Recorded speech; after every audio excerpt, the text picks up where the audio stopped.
Hello everyone and welcome back to another book review. Today we are going back to the Cozy Mysteries, which is my favorite comfort read, my favorite junk food reads.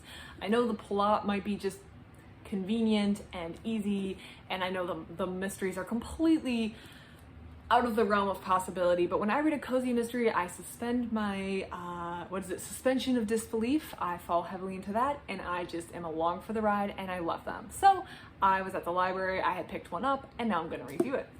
And so today I'm going to be reviewing Shoes to Die For by Laura Levine. So Laura Levine and I actually have a special relationship. Actually, she doesn't know I exist.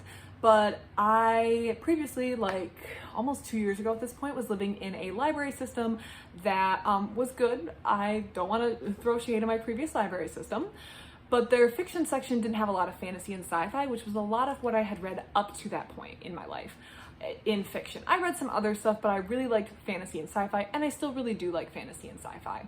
This library did not have a lot of fantasy and sci-fi, and it was the pandemic, and I was going to be stuck reading their library books for quite a while. So I needed to find something else to read, or I was not going to read at all. But I like reading, so I was going to find something else to read. And I found a book by her that had a cat on the front, and I thought, what the heck, I'll give it a try. I was kind of familiar with the genre of cozy mysteries, not from having read them, but by sight. I had volunteered in a library for 5 years, and I was like, what are all those mystery series that all kind of have a theme? Yeah, there's some. I didn't really know anything about them. I was aware of their existence. That was about it. But I was kind of desperate for stuff to read that wasn't nonfiction. I enjoy nonfiction, but I wanted some fiction too. So I pulled it out, I gave it a read, and I was in love. I did not know I liked cozy mysteries until I read that book. It had an orange cover. I'm drawing a blank on the name, but I was hooked right then and there, and I have not really gone back. So I have read books by her before, and I like this series that she writes. So yeah, this was just another installment in the series. I grabbed it, I gave it a read, and here we are. So this is in the Jaine Austen mystery series. The Jaine spelled Jaine to distinguish her from the other Jaine Austen. Jaine is a freelance writer who lives in Los Angeles. She, however, is not the kind of writer who writes poetry or thoughtful books on philosophy. She writes like ad slogans. Specifically, she has a big client in a plumber's office, or in a plumber's business. So her resume is not exactly the most interesting, polished. She, however, is living her best life post-divorce, middle-age, enjoys food, maybe a little bit too much for her own good, a little cranky, but overall trying to live her best life with her cat named Prozac.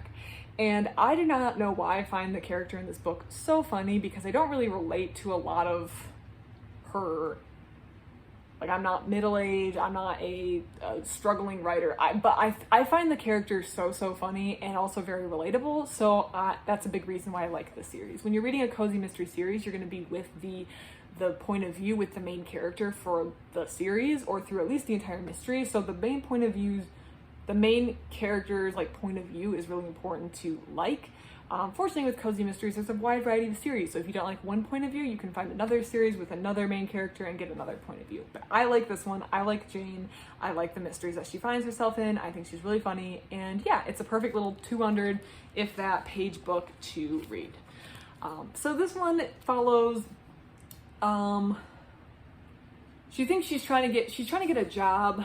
I'm trying to remember exactly what plot convenient reason she wound up getting involved with in this store. She winds up in this little upscale boutique store, and she's going to buy some stuff or do some work for some people, and there's a difficult employee there named Frenchie. Frenchie is not necessarily the best person. She is carrying on with multiple men, who, I should add, are not aware of each other, nor would they be okay with each other, seeing as Frenchie is married. She also is very rude to customers behind their back, and we come to find out she's been doing a lot of illegal things behind the scene to blackmail the owner of the company. Well, one day she winds up dying, namely by a heel to the back of the head, and Jaine finds her when she goes to the office one morning to I guess she's gonna write some ad campaign slogan, and she shows up and Frenchie is dead. So now she has to figure out who did it.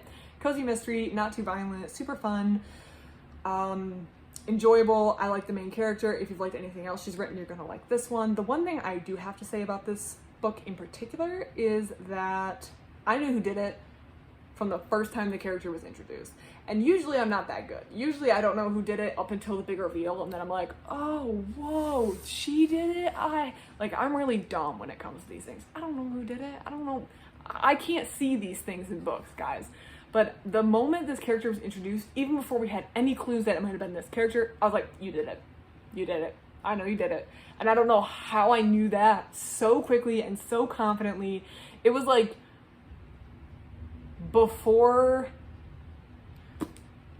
I don't remember if we were introduced to the character before the character even died, but it was like the first time the character was mentioned, I was like, you did it. Yep, you did it. You murdered. You're the person we're gonna be looking for this whole book. And so the entire time I was reading the book, even before it was confirmed as her, I was like, yep. Oh, look, it was her. So I apparently knew who it was the whole time. Let me know if you read this one, if you can guess who it is the whole time. I do not know. I've never had that in a cozy mystery where I've known so confidently from like the first time a character is mentioned that it was 100% definitely you that did it. And the thing is, I can't point to anything that gave it away. It wasn't like there was a clue that was laid in the scene that I was like, oh, that connects, and I just happened to be on my game that day, and I was like, oh, look, this is what did it. I read this while incredibly tired on vacation after like having been on my feet and on a bike and running around all day. So I wasn't exactly working with full brain power here, and I somehow still was able to figure out who did it, like page 1. So it's not really a complaint, because I mean, these are not really deep mysteries with lots of layers to unwind, but it was just something I've never had happen in a cozy mystery before, so I thought it was worth pointing out. Also, the cover is very, very pink, and I'm not sure if this is supposed to be Jaine Austen, but if it is, this is not exactly how I imagined her, so I'm going to pretend like this is someone who works at the store. Other than that, everyone, this was a great book. Let me know what you think about it. I love cozy mysteries. I'm trash for cozy mysteries. I'm gonna give it a 3-star. I had a fun time reading it, and sometimes it's all you need out of a book. It's a fun time reading it. So here we are, 3 stars. Let me know what you thought about it. Let me know what you think about the series, or if you know any other series that she's written or cozy mysteries similar to this, let me know, and I'll try to get my hands on it from the public library. Other than that, everyone, thank you for watching. I hope you have a great rest of your day. Bye.